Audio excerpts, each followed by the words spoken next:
You know how your math teacher always said, go find X? Well, I finally found it. This is one of the coolest phones I've ever seen, and is actually also the first Oppo phone I've ever tested. So I'd like to officially welcome Oppo to my desk and my durability test. I've performed these tests on over 100 different phones, mostly flagships. I'm not sure the exact number, it's just probably bordering insanity at this point. But here we all are. Let's get started.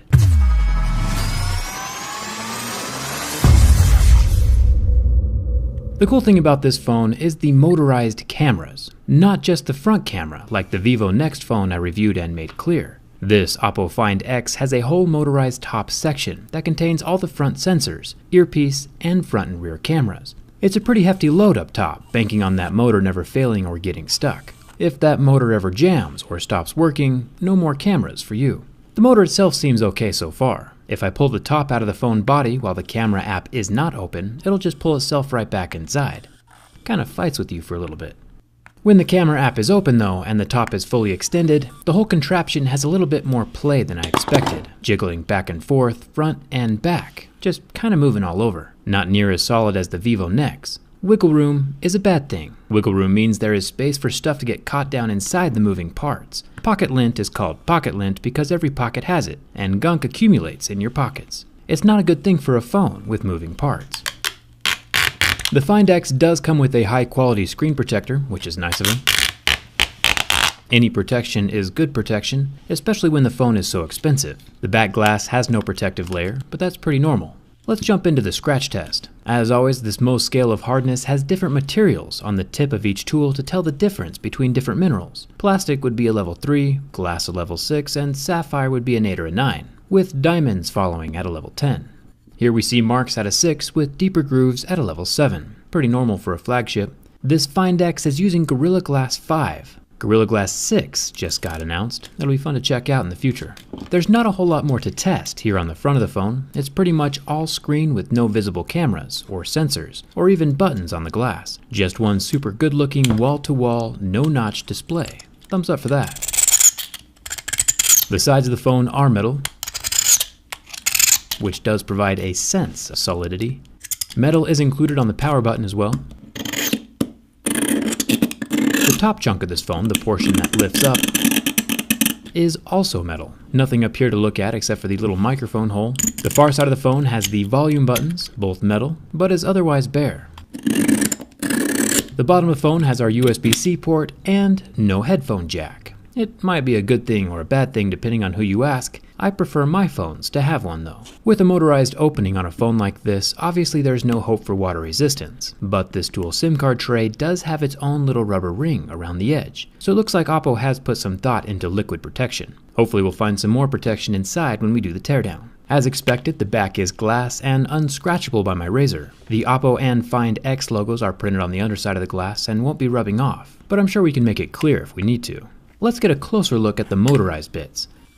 The whole area covering the front of the mechanical lift is glass, which means the 25 megapixel front-facing camera and all the high-tech sensors for the face scanning feature are protected against scratching as the mechanism actuates up and down. So far so good. Interestingly enough, this exterior earpiece slot is just a hollow hallway for sound to pass through from the actual earpiece in the raised bit behind it. So if that actuating motor does break and stays closed, you'll still be able to make and hear your phone calls, which is kind of important for a cell phone. Flipping over the phone for the rear dual cameras, we get 16 and 20 megapixel cameras, but no telephoto or wide angle, and that's rather unfortunate. Having two cameras that do the exact same thing is like buying a Swiss Army knife where every single blade is the same. If you have a spot for multiple cameras, they should accomplish different things. That's my opinion. You might be thinking to yourself, hey yo Jerry, you didn't scratch the fingerprint scanner. And you're right, there is no fingerprint scanner on this phone, which feels kinda strange on a 2018 flagship, but Oppo has some major confidence in their facial recognition system, and they did not include the fingerprint scanner this time around. Now for the burn test. Seems only fitting to start this fire right on the weather app, since it's so hot outside and only getting hotter. The 6.4-inch 1080p display is AMOLED, and after 14 seconds we got proof of that with the rather nice white burn mark in the center of the screen. That never recovers. LCDs usually recover, but AMOLEDs burn white and stay that way. Now for the bin test. Bin tests are important because they show how structurally sound a phone is, and gives us a general idea of how well it'll hold up over time, with accidental abuse. Remember, I've tested over 100 phones, and the vast majority of the phones I test survive, even the previous motorized Vivo Nex. Commencing the bend on the Oppo Find X, I instantly knew something was wrong with this phone. It bent way too far, and never locked out or stopped bending like most phones do.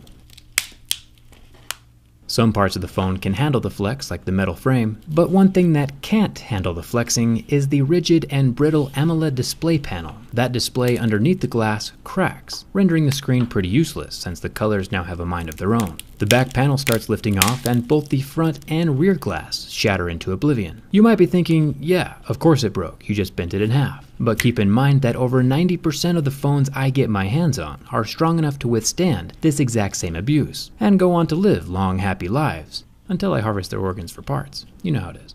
This Oppo Find X is dead. It's important to never sit on a phone like this, or accidentally step on it after a drop, or even drop it at all. Cell phones are probably the most abused pieces of technology on the planet, and the Find X cannot handle abuse as well as other smartphones. It's going on the shelf of shame. I love the innovation and direction that Oppo is taking. This phone is a winner on so many levels, just not with durability. Let's take a closer look at the inside of that camera mechanism. It looks like the glass layer has laminate backing, so it'll all come off in one piece. A clear edition would have been awesome. Bending back the fractured glass,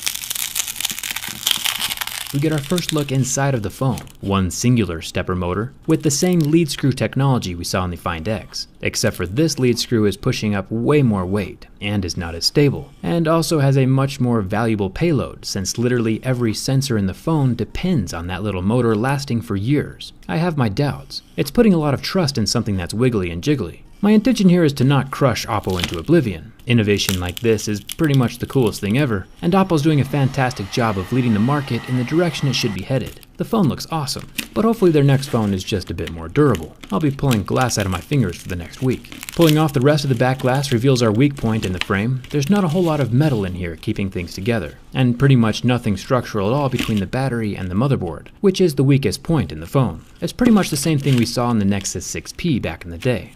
Now, Oppo does include a case in the box, so if you do own this phone, slap that on as soon as possible. Any protection helps. The phones released this year have been awesome. The bezel-less high-tech motorized phones like the Find X are great.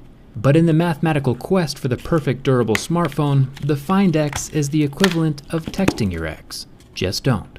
Hit that subscribe button to be notified about future durability tests, and come hang out with me on Instagram and Twitter. Thanks a ton for watching, and I'll see you around.